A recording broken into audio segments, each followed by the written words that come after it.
မင်္ဂလာပါဒီနေ့တော့ကျွန်တော်ဗာလေးပြောမလဲဆိုလို့ရှိရင်ကျွန်တော်တို့ဒီမှာOTT အကြောင်းကျွန်တော်တို့ပြောမယ်ပေါ့နော်အဲ့တော့ OTT ဆိုတာဗာလဲဆိုတော့ OTT ဆိုတာ multi-band compressor ဖြစ်ပါတယ်နော် multi-band compressor ဖြစ်တယ်အဲ့မှာသူကဘာလဲဆိုလို့ရှိရင် upward ကော downward ကော compress လုပ်လို့ရတယ်နော်အဲ့ဟာလေးတခုပါပေါ့နော်ဘာလို့ဒီဟာလေးကိုကျွန်တော်ပြောလဲဆိုလို့ရှိရင်ကျွန်တော်တို့ဒီနောက်အခုအရန်အသုံးများတယ်ဗျာနော် EDM တွေမှာပါတယ်ညာတွေမှာပေါ့နော်အဲ့တော့ဒီဟာလေးကိုသိထားတယ်ဆိုလို့ရှိရင်တော့ဘယ်လိုသုံးလို့ရမလဲဆိုတဲ့ဟာမျိုးလေးဖြစ်လို့ရအောင်လို့ပေါ့နော်ဟိုမိတ်ဆွေတို့အနေနဲ့ချက်ချင်း compressor အကြောင်းနေပါတယ်နားမလည်သေးဘူးဆိုလို့ရှိရင်တော့ဒီဟာကြီးကဟိုဘယ်လိုပြောမလဲနည်းနည်းတော့ရှုံနေလိမ့်မယ်အဲနောက်ပိုင်းကျရင်တော့ကျွန်တော် compressor အကြောင်းတွေပါကျွန်တော်ဆက်ပြောမှာပေါ့နော်ဒီမှာတော့ကျွန်တော်ဒီ OTT အကြောင်းကိုပဲကျွန်တော်ပြောမယ်နော်အဲကျွန်တော်ဒီမှာပြလို့ရအောင် loop လေးတစ်ခုတော့ကျွန်တော်ရှာလာတယ်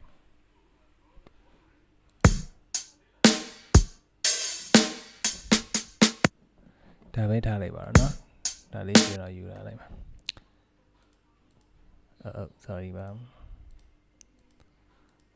နောက်ဒီကောင်းကိုကျွန်တော် channel 1နဲ့ထည့်လိုက်မယ်ပြီးပါရင်ဒီမှာ OTT လေးကျွန်တော်ခေါ်လိုက်မယ်နောက်ဒီ OTT ကတော့ဒါနော်ဟို free ရတယ်ဗျာနော်ဟိုabandon life တုံးတဲ့သူတွေအတွက်ဆိုတော့သူမှပါပြီးသားပဲနောက်ဒါ fruity မှာဆိုလို့ရှိရင်တော့ကျွန်တော်ဒီဟာလေးနဲ့ဟိုဒီကျွန်တော်သုံးလို့ရတယ် free ရတာပေါ့နော်ဒီအဓိကတော့ကျွန်တော်ဒီအခုကျွန်တော်ခေါ်ထားတဲ့ဒီ OTT ရဲ့ဒီ knock လေးတွေ close လေးရဲ့အကြောင်းလေးကျွန်တော်ပြောမှာပေါ့နော်အဲ့တော့ကျွန်တော်အကြမ်းမြင်လေးကျွန်တော်ပြောမယ်ဆိုလို့ရှိရင် compressor ဆိုတာပါလဲ compressor ဆိုတာကဘာလဲဆိုလို့ရှိရင်ကျွန်တော်တို့ကဲအတန်တွေက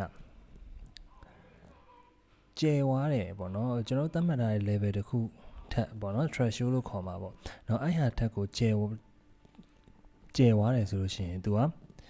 ပြန်ပြီးတော့ဖိချပေးတဲ့ဟာပေါ့နော်ဖိချတဲ့အချိန်မှာလည်း तू ကိုသတ်မှတ်ထားတဲ့ ratio အတိုင်းဖိချမှာပေါ့နော်ထားလိုက်တော့အဲ့လောက်တည်းအရင်ရှုပ်သွားမယ်ဆိုလို့ရှိရင်လုံးလုံးဆယ်မှာ compressor ရဲ့သဘောကဘာလဲဆိုတော့ကိုသတ်မှတ်ထားတဲ့အကျယ်ကိုသတ်မှတ်ထားတဲ့ level တစ်ခုရဲ့အပေါ်မှာရောက်နေတဲ့ signal တွေအတန်တွေကိုကျွန်တော်ကဖိချပေးမယ်ဟာမျိုးပေါ့။ဘာဖြစ်လို့လောက်တာလဲ။ဘာလို့လောက်တာလဲဆိုလို့ရှိရင်ကျွန်တော်က dynamic range ရအောင်လို့ဥပမာအတန်တစ်ခုကထားလိုက်ပါတော့ကျယ်တဲ့ဟာနဲ့အရန်တိုးတဲ့ဟာနဲ့ကအရန်ဟနေတယ်ဗျာ။အရန်ဟနေတဲ့ဟာကိုအရန်မဟချင်တဲ့အတွက်ကြောင့်နားထောင်ရတဲ့ဟာကဥပမာဗျာမင်းလာပါရုပ်တရက်ကြီးစောင့်တက်သွားတယ်အဲ့လိုမျိုးပေါ့နော်အဲ့လိုမျိုးဘယ်လိုပြောမလဲအဲ့လိုမဟအောင်လို့ကျွန်တော်လုပ်တဲ့ဟာမျိုးပေါ့။အဲ့မှာဒီမှာကျွန်တော်ပြောသလိုပဲ OTT မှာmulti-band compressor ရှိတယ် multi-band compressor ဆိုတော့ဒီ compressor 2ခု3ခုပေါ့နော် compressor တစ်ခုထပ်ပို့ပြီးတော့ကျွန်တော်ပေါင်းထားတဲ့ဟာမျိုးပေါ့နော်သူ့မှာဆိုလို့ရှိရင်ကျွန်တော်ဒီ OTT မှာဆိုလို့ရှိရင် low mid high compressor 3ခုကို low mid high ခွဲပြီးတော့ကျွန်တော်တို့အလုပ်လုပ်တယ်ပြီးသွားရင်သူက upward downward compressor ပါတယ်ခဏကပြောလို့ downward compressor ဆိုတော့ကျွန်တော်တို့ပေးထားတဲ့ level တစ်ခုရဲ့threshold ပေါ့နော် level ပဲထားပါကျွန်တော်တို့ပေးသတ်မှတ်ထားတဲ့ level threshold ရဲ့အပေါ်ရောက်တဲ့ဟာတွေကိုဖိချပေးရဖြစ်တယ်upward compressor ကြတော့ကျွန်တော်သတ်မှတ်ထားတဲ့ level ရဲ့ threshold ရဲ့ပေါ့နော် threshold ရဲ့အောက်ကဟာတွေကိုဆွဲတင်ပေးရဖြစ်တယ်နော်ဟုတ်ပြီအဲ့တော့ကျွန်တော်ဒီမှာပြောမယ်ဆိုလို့ရှိရင်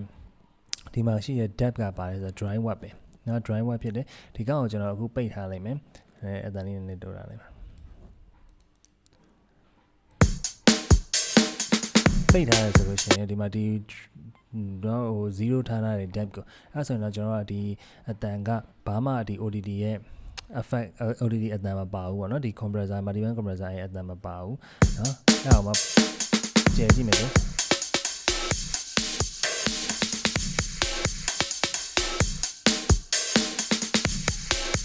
နော်ဒါ effect တန်တွေပဲဖြစ်တာ 100% work ဆို effect တန်ကြီးပဲဖြစ်သွားမယ်နော်ဒီ OTT အတန်ကြီးပဲဖြစ်သွားမယ်time ကဘာလဲဆိုလို့ရှိရင်ဒီမှာပါတယ်ပြောမယ်ဆိုတော့ attack နဲ့ release time ပေါ့နော် compressor တို့မှာ attack release time ကလည်းရေးပါတော့နော်အဲ့တော့ time ဒီမှာတော့ကျွန်တော် time တခုပဲပါတယ် attack release time ဖြစ်တဲ့ in game ကတော့ကျွန်တော်ဒီဟိုOTT တွေကိုမဝင် OTT ကမဝင်ခင် game ဖြစ်တယ်အောက် game ကတော့ OTT ကနေထွက်တဲ့ game ဖြစ်တယ်နော်ဒီမှာနော် low mid high compressor 3ခုပါမယ်ဒီမှာဆိုကြည့်မယ်ဆိုလို့ရှိရင်ကျွန်တော် high တစ်ခုကိုကျွန်တော်ပြမယ်ဆိုတော့ဒီမှာကြည့်မယ်ဆိုလို့ရှိရင်ဒီမှာအောက်မှာအပေါ်မှာအစိမ်းပုတ်လေးပေါ့နော်အစိမ်းပုတ်လေးလို့ပြောမလားနော်ရှိတယ်အောက်မှာဘာရောက်လဲ ခဲရောင်လောက်ပြောမလားထားရပါတော့เนาะဒီမှာအပေါ်ကအစိမ်းအောက်ကအနီလိုဘာလိုပေါ့เนาะအဲ့ရောင်ခဲရောင်ပေါ့เนาะခဲရောင်လေးရှိမယ်ခဲရောင်လားအညိုပေါ့အညိုရောင်လေးရှိမယ်အဲ့ဒါဘာပြလဲဆိုဒီအပေါ်ကဟာ downward compressor ဖြစ်ပြီးတော့အောက်ကဟာ upward compressor ဖြစ်တယ်ဒီနှစ်ခုရဲ့ဂျာရမှာအခုကဒီမှာအစိမ်းရောင်လေးစတဲ့နေရာဒီနေရာတော့သူပြဿနာ threshold downward အတွက် threshold ဖြစ်တယ်ဒီကောင်ကဆိုလို့ရှိရင် upward အတွက် threshold ဖြစ်တယ်เนาะအဲ့တော့ဒီအစိမ်းရောင်လေးထပ်ပိုသွားတဲ့ signal တွေအကုန်လုံးကိုသူကဒီအခုမှဒီအစိမ်းအစအထက်ပေါ့နော်ဒီအစိမ်းလေးစတာတက်ကိုပို့သွားတဲ့ signal တွေအကုန်လုံးသူကဖြတ်ချမယ်ဆိုဖိချပေးမှာပေါ့ကော compress လုပ်ပေးမယ် downward compressor နင်းလုပ်မယ်ဒီအစိမ်းရောင်ဒီအညိုရောင်เนาะဒီအညိုရောင် get threshold level ဒီ threshold level ထက်ကိုအောက်ကိုရောက်နေတဲ့ဟာတွေအကုန်လုံးကိုသူက upward compressor အနေနဲ့လုပ်ပေးမယ်เนาะအဲ့လိုမျိုးလုပ်တယ်အဲ့တော့ကျွန်တော်တို့ကြည့်ရအောင် high ကိုပဲကျွန်တော်ထားလိုက်မယ်เนาะပြန်ဖွင့်ကြည့်မယ်ဒီမှာအဝါလေးတွေ့လိုက်မယ်ဒီအဝါလေးကဘာလဲဆိုလို့ရှိရင်ကျွန်တော်တို့ကအခုသူ့ရဲ့အခုကျွန်တော်တို့ကြားနေတဲ့ကောင်ရဲ့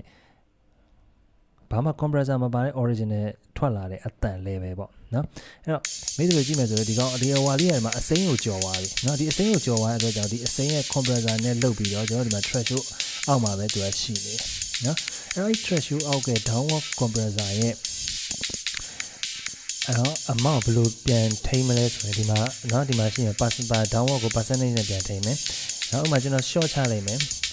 compressor short မယ် short လိုက်တာလည်းတော့ compressor ရဲ့ဖိရဟာပေါ့နော်အပြင်မှာကျွန်တော် compressor နဲ့ဆိုလို့ကျွန်တော် ratio နဲ့သွားမှာပေါ့ ratio နဲ့ဆိုမှ threshold ဘယ်လောက်ကျော်သွားလို့ရှိရင်ဘယ်လောက် ratio နဲ့ချမလဲ 2:1 နဲ့ချမလားအစားရှိတဲ့ပြင်ပေါ့နော်ဘယ်လောက် ratio နဲ့ချမလဲဆိုဟာပါဒီမှာတော့ဒီမှာသွား percentage နဲ့ပြရတယ် downward compressor အနေနဲ့ဆိုလို့ရှိရင်သူကဥပမာကျွန်တော်100% ဆိုလို့ရှိရင်ဒီကောင်ရဲ့အခုsignal ကအဝါတုံးလေးကတော့ original တန်လေးပေါ့နော်သူ original တန်တက်အောက်ကိုနော်ဒီအစိမ်းကိုမကြော်တော့ဘူးသူကဖိချတာနော်တကယ်လို့ကျွန်တော်ဖြည်းဖြည်းချင်းရှော့လိုက်မယ်ဆိုတော့အစိမ်းကိုကြော်ပါမယ်ဒါပေမဲ့သူ့ရဲ့ original signal ဖြစ်တဲ့အဝါလောက်တော့မရောက်ဘူးနော်အကုန်လုံးချလိုက်မယ်ဆိုတော့သူက original သူပုံမှန်ပေါ့နော်ကျွန်တော်အခုခုနက drum D နေတဲ့ဒီ level ပေါ့နော်အဲ့ level အတိုင်းကိုပဲသွားတယ်ဘာ compressor မပါမလုပ်ထားဘူးဆိုတော့ပေါ့သူကလေ